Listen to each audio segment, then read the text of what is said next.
Please, I want this workshop to be very interactive, so feel free to drop a comment, and if you want to speak, you can raise your hand, and I will let you share your opinions or thoughts about what I'll be sharing. So um, the thoughts and opinions shared here are just from my point of view. I mean, they are not absolute, so I'm also a learner and co-creator like you. So what are the goals of this workshop? So we would talk about platforms we use and why we use them. So what are the social media platforms we are using for content creation and why are we using these platforms? And also I'll be sharing with you some content strategies and examples for creating relatable content for your language community. And after which we will review some social media tools for language content creation. So it is becoming a lot easier to teach and promote a language online. So with the internet, the world is interconnected and we can reach people from different parts of the world with the internet. So this is actually a very valuable tool for language communities to teach their language, to promote their language, and also to make it more visible online. So social media platforms like Facebook, Instagram, X, TikTok, WhatsApp, Clubhouse. I mean, there are lots of social media platforms to use. These are good spaces to teach and showcase a language. But however, while we have these platforms, creating content is not as easy as it seems because it requires a lot of effort and also creativity on your part as a creator. So for this workshop, I know we have people who are experienced or who are advanced creators who have been creating content on the social media space for quite some time. And we also have people who want to create, who want to start creating. So to carry everyone along, that's why I said I want you to interact as much as possible. So feel free to share your thoughts and leave your comments in this comment section as I'll be sharing some prompts so that we all go along together. So let's start with an open discussion. Please drop in the chat what social media platforms and tools you currently work with. Please drop your comments in the chat and I will be reading. So what social media platforms do you put out content and what tools do you use in creating this content? Okay, I see Instagram and TikTok, YouTube and Instagram, Facebook, YouTube, cell phone texting, Canva. Okay, that's for tools. Facebook, TikTok, Twitter, LinkedIn, Instagram, CapCut, Canva, Twitter, Facebook, YouTube, Facebook, okay, Instagram. You make memes with iMovie, awesome. CapCut, Facebook, Twitter, Facebook, WhatsApp, awesome. Thank you so much for your responses. I think Facebook and Instagram are the most popular from what I've seen so far, and also YouTube. Awesome. Oh, okay. Vimeo for video. Amazing. So these are most of the platforms we work with, and I also saw some social media tools like Canva, Vimeo, CapCut. Awesome. Thank you so much for sharing. Okay, let's proceed. So now that we know some platforms we work with and the tools, how do we create relatable content for people on these platforms? So first, I would like you to reflect on these prompts and questions. So I'll be speaking from 2 points of view. The first point of view is if you are creating for an audience. So this is the teacher point of view. And the second point of view is the learner point of view. If you are creating content for yourself, if you're a language learner and maybe you want to share and express the things you've learned or you want to share your language journey, I mean, this is your point of view as a learner. But if you're creating for an audience or your language community with the aim to teach, or you just want to create content related to your language, then this is from the teacher point of view. So from the teacher point of view, if you're thinking of creating a content that is relatable, you want to think about this. What is your audience age range, and their demographic? So this includes their sex, their race. So you want to consider these if you're creating content.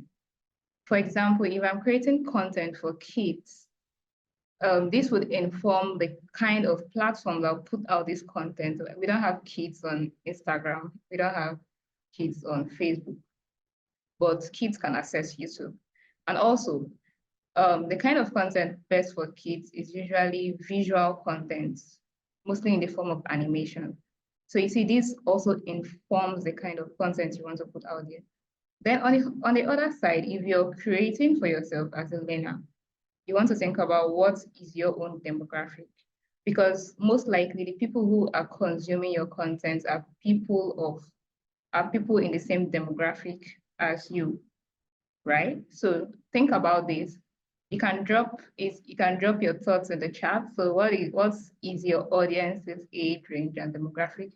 Then if you're creating content for yourself, you can also drop this in the chat, right? So the next question is, what kind of challenges could your audience be facing in learning language, right? So now from looking at the teacher point of view, if you're creating content for your language community, try to put yourself in their shoes.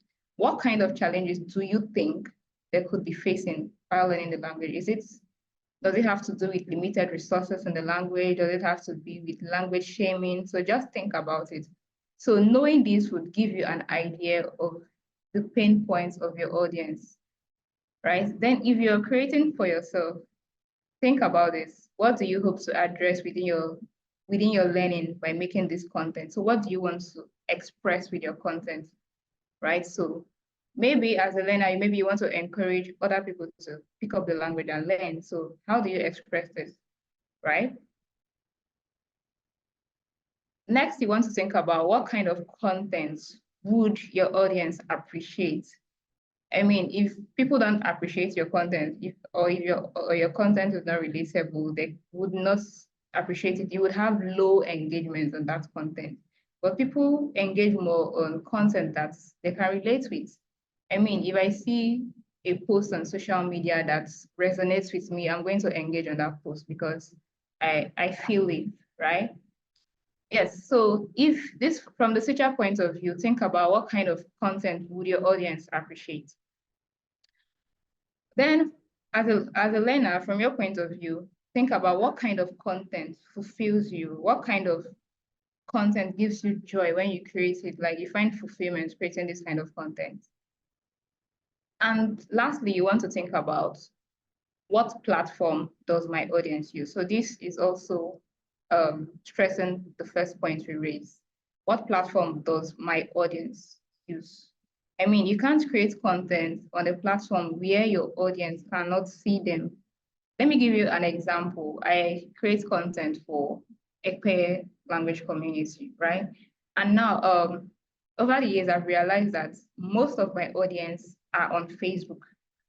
We just have a few percentage of them on LinkedIn, and the people on LinkedIn already know how to speak this language or are already good at it, so they wouldn't really engage. But you find out that if we put out content on Facebook, we have more engagement on this platform because this is actually where they are. Let's bring this down to Nigeria. We have a lot of Facebook users than Instagram. So a lot of Nigerians prefer to use Facebook, right? So this can also inform the kind of platform you want to use to put out your content. So think about it. What platform does your audience use? Then looking at the learner point of view, what platform do you want to use? What platform do you feel more comfortable using? You're creating for yourself. You just want to share. So, as a creator, it may be YouTube for you. It may be TikTok. It may be Instagram. So for learners, there's a lot of flexibility here because you're creating for yourself. Not for an audience already. So this should inform. Then the next point on creating relatable content is thinking about a content strategy. So if you want to create content that is relatable, that people would love, you you should get a content strategy. It is advisable you work with a content strategy.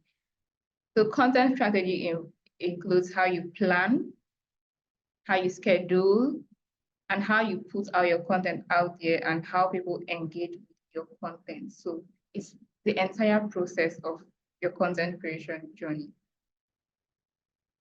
So if you're thinking about your content strategy, you want to set your brand tone and brand voice. So when people see your content on social media, how do you want people consume your content? How do you want them to perceive your content? When they see your content, you want them to feel inspired. When they see your content, you want them to feel, oh, I love this. Or they see your content and say, aha, this is it. I can relate with this. So how do you want them to perceive your content, right? Then you want to think about, what do I want to express with my content? So feel free to reflect on these, and if you can drop them in the chat too. So this is an exercise to help us create better. Then also you want to think about, how often should I create content for my audience? So do you want to create content twice a week? Do you want to create your content once a month? Do you want people to look forward to consuming your content maybe thrice a week? So this also helps with your consistency. Then lastly, you want to think about, what content would be relevant and what should I share often? So first, how do my community perceive my content? What do I want to express with my content? Then how often should I create content for my audience? Then the last point here, you may have different content ideas or different things you want to express, but which of these expressions do you want to put out there more often? So this has to do with what you're comfortable putting out there. All right, so I'm going to look through the chat to see if everyone. Okay, Susan says, I want my community to perceive my content mostly harmless because I don't always have the intestinal fortitude to deal with language politics. Also, I can relate to that. Okay, who else has something to say? Okay, let's proceed. So this is a reflection exercise. So you can think through it, you can write in the chat if you can, or you can journal later. So think about this. What 5 vibes do I aim to express with my language content? This would inform your content strategy. So what 5 vibes do I aim to express? What kind of vibes? Do you want to give off fun vibes, informal, formal? Should it be scary? I bet no one wants to give off scary vibes.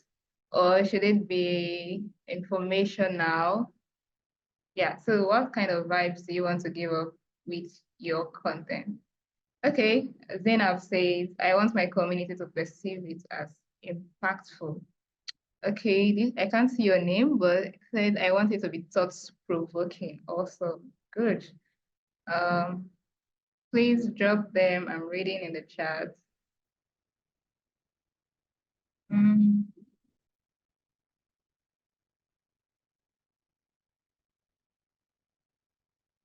Okay, Sobi says, I want the community members to feel ownership over the language. Awesome. Okay. All right, good. Now that we have an idea of what kind of vibes we want to put out there, let's talk about content calendar templates. So the kind of vibes you want to put out there would determine what goes into your content calendar, right? So here I have a few examples. So the parts in bold are the kind of vibes. An example, this can be flexible with this. So this is just an example. So you can fill into this box what kind of vibes you want to give off with your content. So here, the first example, we have informational vibes, we have inspirational, we have fun and entertaining, and we have business. So if you think about informational vibes, what kind of content could you create that passes information to your audience? So this is an example. I create this kind of content for the speaker event, the social media. So for other informational, we could have a post talking about vocabulary building, teaching people vocabulary in the language, right? This is informational. I mean, if you're from my part of the world, we rarely have names. In my language, presently, there is no Ekpeye word for window. So I mean, so if I come up on social media one day and put out, wow, today on video vocabulary, the Ekpeye word of the day is window, and I put the Ekpeye meaning of window, I mean, people would be shocked because most persons have been looking forward to an information like this. And I mean, we feel there's no name yet for it, right? So this is informational to them. And I bet you I'm going to get a lot of engagement on that post because many people would want to argue it. And most persons will feel like, oh, they've actually learned something new today, right? So if we also have different content ideas under informational, we have something like phrases. So I mean, it could be a video saying some simple sentences in your language. So this is also informational, especially for people who are trying to learn. So from the teacher point of view, if you're creating for a language community, this is informational content. Then from the learner point of view, if you're trying to express or share your learning journey, you can talk about something new you've learned, right? Then let's look at inspirational vibes. So when we say inspirational, I mean, it motivates, it's something that motivates someone. So a kind of content we can have here could be a motivational post to learn, to encourage people to learn a language or your language, right? Or you could share proverbs. Proverbs also serve as inspiration. I mean, in Africa, we have a lot of proverbs that can be applied to everyday life occurrences. So people also see these as inspirational or motivational content. Then the next vibe is fun or entertaining vibe. So it could be a meme. You can share memes or a funny video or a song. So this is fun or entertaining. So these are just a few vibes. I mean, this is not absolute. This is just some examples I'm giving. So if you have an idea of the kind of vibes you want to express with your content, feel free to customize this template. So the link to this template will be shared in the Slack channel. So feel free to customize this. So after coming up with your content ideas, fill it out in this box. Then you have your weekly content calendar. So you have your content ideas. Now, this is the template for, let's say, for the month of March. So we have Sunday, Monday, Tuesday, Wednesday, Thursday, Friday. Remember, we discussed earlier that you have to decide how often you want to put out content out there. So now the essence of this calendar is just to help with consistency and to help against content block. I mean, some days you would wake up and start thinking, what kind of content should I put out today? And sometimes it gets so stressful thinking about that or true. But with the aid of a content calendar, I mean, you could easily schedule or brainstorm the kind of content you want to put out for a particular week or month, depending on how often you want to put out content. So this is an example of the weekly content calendar. It can also be expanded into a monthly content calendar. So here, as you can see, I made an example for Monday. I decided, okay, I want to put out inspirational content, right? So I have an example here that says the wrong way to speak a language is to not speak at all. So people consuming this content, what does it do to them? I mean, it inspires them, especially those who are learning the language. It inspires them, oh, I can learn this. I may not be perfect, but I can still try to speak the language. right? Then for Tuesdays, I say, okay, I want to give off informational vibes on Tuesdays. So I could decide to say, okay, this is the word of the day and this is the meaning in the language. Then for Wednesdays, I could decide to come up with fun, give up fun or entertaining vibes. So I could share a video or I could share memes. So this is just a way to work around your content ideas and bring them into weekly content calendar. So now from the learner point of view, if you're creating content for yourself, I mean, you can be flexible with this. You may not necessarily want to use a content calendar, right? So this is just like something that you may see the need for it, especially if you feel like you're running out of content to put out there or yeah. So you can always be flexible with this. It is not compulsory that you must work with a content calendar, but I think it will come in handy as a creator. Let me see the chat if there's any comment about this.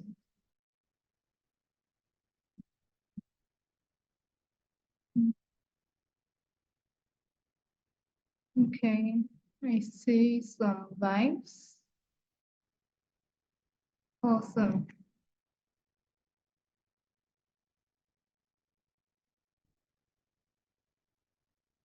Okay, so still on creating relatable content for your language community.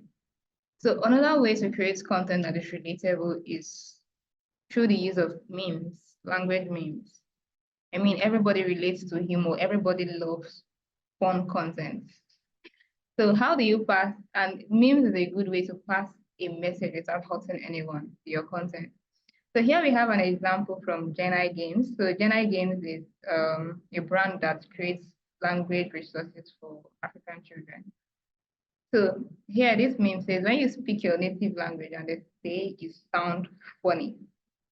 So speakers of minority languages get this a lot, especially when your language is not known and you're speaking it in public space for the first time. And people are like, what language is this? Or you could be a learner and you're speaking this language and maybe someone more fluent in the language hears you speak and says, oh, is that how to speak the language, right? So, I mean, so this content is passing out a message.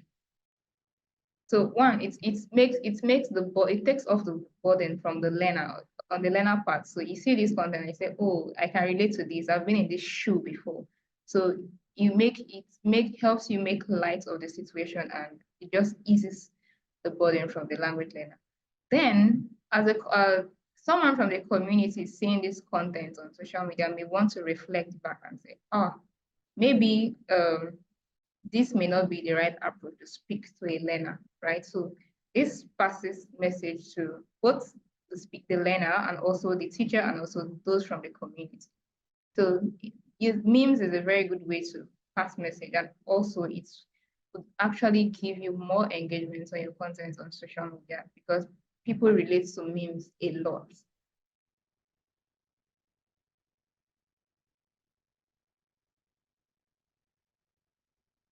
Now, the next step when you're thinking about creating relatable content is working with trends. So yeah, every now and then we have lots of trends on social media. So think about how do you incorporate this trend into your content.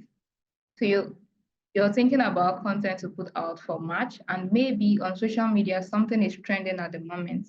So think about it. How do I bring this into my content creation? How do I actually create content of this trend? Who created content recently on the Of Course Challenge? Please drop the link in the chat if you did. I mean, this trended in January and February all over the world. So if you did, let me know. Anyone who jumped on that trend, the Of Course Challenge? Okay, not yet. I actually did not jump on that trend. Well, I mean, it was a very good trend. People from different fields did it.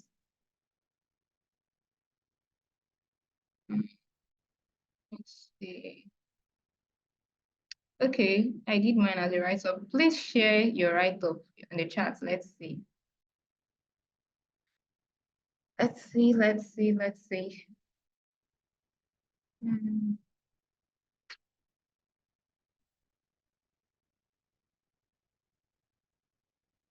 Okay, please, if you can share your, of course, challenge, please share the write-up you used for the challenge. Let's see.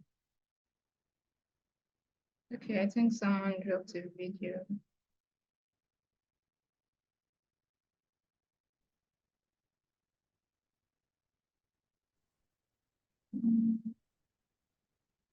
Okay, we don't have a video of this yet. I have a link here, and maybe if you're familiar with the trend, you know how it works. So let's see this video. Let me see.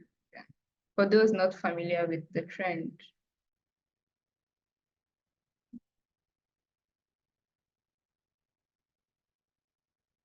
I hope you can see this.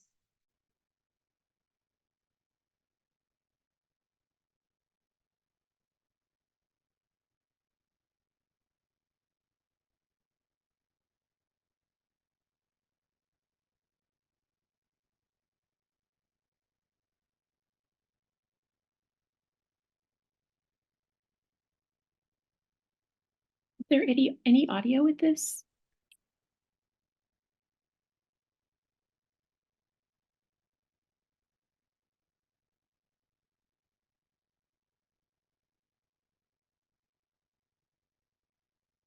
Okay, so that is just an example of the first trend. So, I mean, a lot of us are familiar with it, right? So, I mean, you could jump on this trend to say, okay, of course, I'm a language learner and I am expected to master all the vocabulary. I mean, it's something, just something people can relate with. So, I mean, jump on this trend and use the hashtag, the of course challenge. And that's it. So it's also a good way to create relatable content for your community. So please, if you have a video of this trend, you can drop it in the chat or send it in the Slack channel later on. We would love to engage with your content. Was she speaking in a tribal language while she was talking? We couldn't hear the audio. Oh, sorry about that. She was speaking in English. Oh, okay. Yeah.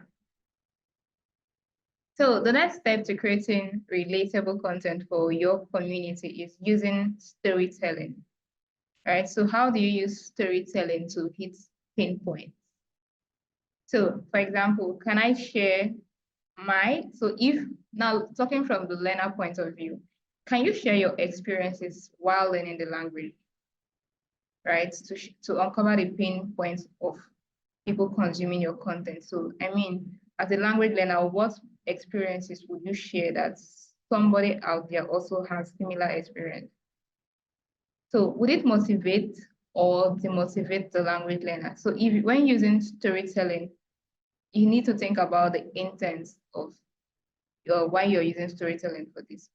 So if you're using storytelling, it means you're sharing from personal experiences or you're describing the experiences of someone. So actually, you're telling story, and people love stories. People love to read stories because I mean, people relate to this kind of content easily.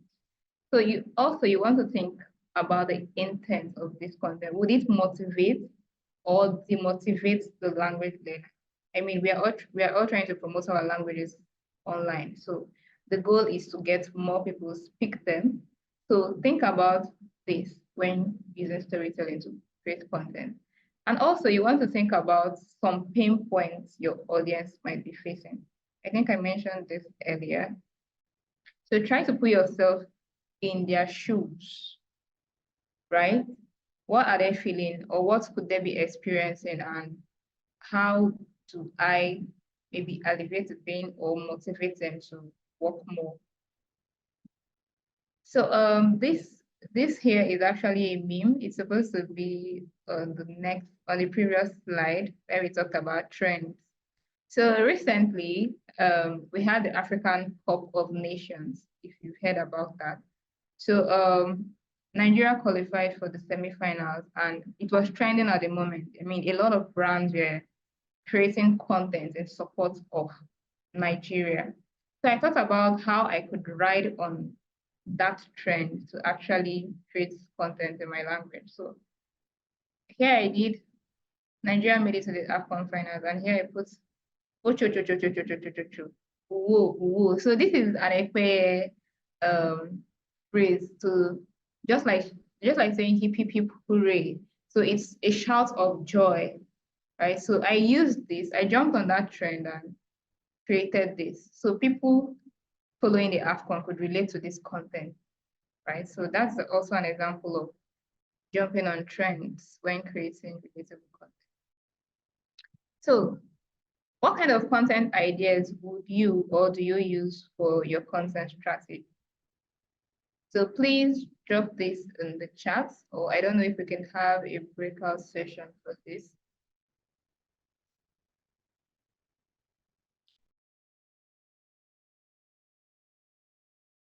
Hi everyone, welcome back, welcome back, welcome back to the main space. I hope we did get fruitful discussion on how or what ways the kind of content ideas you would want to use for your content strategy. Also, I did join in one of the breakout rooms, and yeah, I think it's great. So we are running low on time, and we just have to speed things up a bit. So apologies if I get to rush things from this point. So up next, we want to talk about social media tools we use for content creation. So before we started, I think we dropped in the chat some of the tools we use. I saw Canva, saw Vimeo, someone shared a meme app. So please, if you can, still drop them in the chat. Please drop links to those tools or software which you use in creating content. Please drop them in the chat so people who are not familiar with these can sign up on this platform or get to learn more about them. So because of time constraints, I'm just going to run over some of the tools here quickly. For 5 and 6, these are mobile apps, and I think a good number of persons here are familiar with these apps. So I'll just do a brief rundown on each of these two for those who are new to these tools, so we get acquainted with them. So we have Canva, we have ChatGPT and Bing AI. So you could use ChatGPT to create a content strategy, fun fact. And also you could use ChatGPT to create prompts to make AI posters or artworks. Then, I mean, a lot of us have heard about Canva. This is a multi-purpose tool. So we have IMG Flip, meme generator, we have Audacity, we have Ensure, Snapseed. I'm going to read up some of the tools in the chats. We have Vimeo. We have, scrolling back up. Please share links to the tools you use if you're yet to share. Let's see. Okay.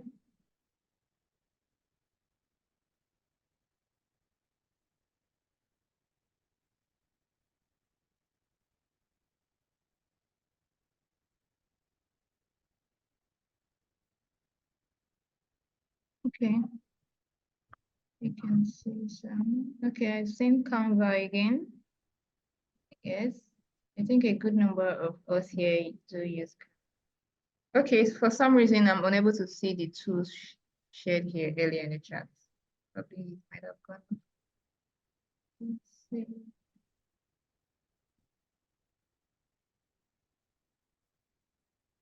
Okay, you can share this in the chat or subsequently in the Slack channel. Okay, so we can proceed. So about Canvas, so since a lot of us are already familiar with this, I'm not going to go in depth because of time constraints as well. So a fun fact for Canva. So if you're using Canva and maybe your brand is registered as a non-profit, you can have access to Canva Premium for free. So if you're registered with the Corporate Affairs Commission in your country, and you're registered as a non-profit, but what you're doing is not profit. So you can actually have access to Canva's premium features for free. So for those who are new to Canva, there's a link here. You can use this link to learn more on how to use Canva. So it's an in-depth tutorial on how to use. So if you want to access Canva for nonprofits, you can just Google it, Canva for nonprofits. So you'll be requested to share some documents, and that is it. You have access to it. Next tool here is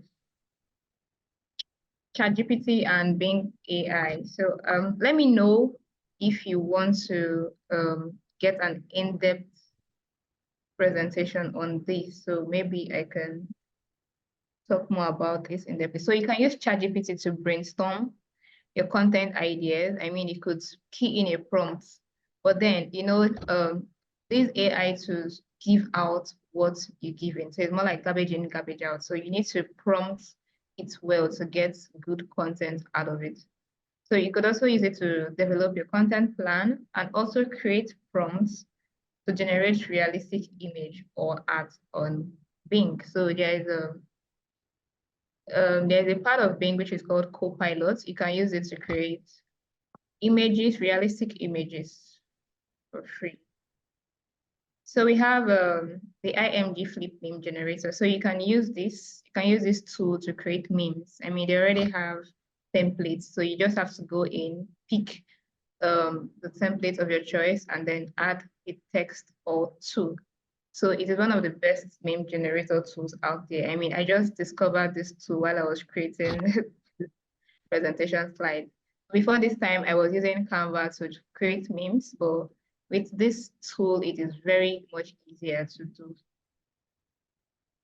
So we have InShots. This is a mobile video editing tool. So if you have your mobile phone, just go on Google Play Store or Apple Store and install this app. It's very much easy to use. So if you're new to this tool, you can go on YouTube with the link attached and get an in-depth tutorial on it. Next, we have Snapseed. So it's also a mobile editing app for photos. So you can use it to make your photos pop. You can do a lot with Snapseed. I mean, it works like Photoshop. So there are a lot of functions you can use to get amazing images. Also, I have attached a link to tutorial here. So these are some of the features for Snapseed, as you can see on the screen. So you can do a whole lot with this tool to transform your images. Then we have the audio editing tool. So if you're creating a lot of visual content, especially for those who create YouTube videos, so you work more with audio tools. So we have Audio Lab. Audio Lab is for mobile device, and you can install Audacity to your laptop. So these audio editing tools can be used to perform different functions on an audio file. You can trim, you can enhance, you can add beats, you can add background music. I mean, you can just transform your audio file however you want with these tools. And Audio Lab is quite simple to use. I mean, the interface is also friendly, so you can learn Audio Lab in a few minutes. So here is a YouTube link if you want to learn more about this tool. So let me go into the chat to see. Okay. There's additional info.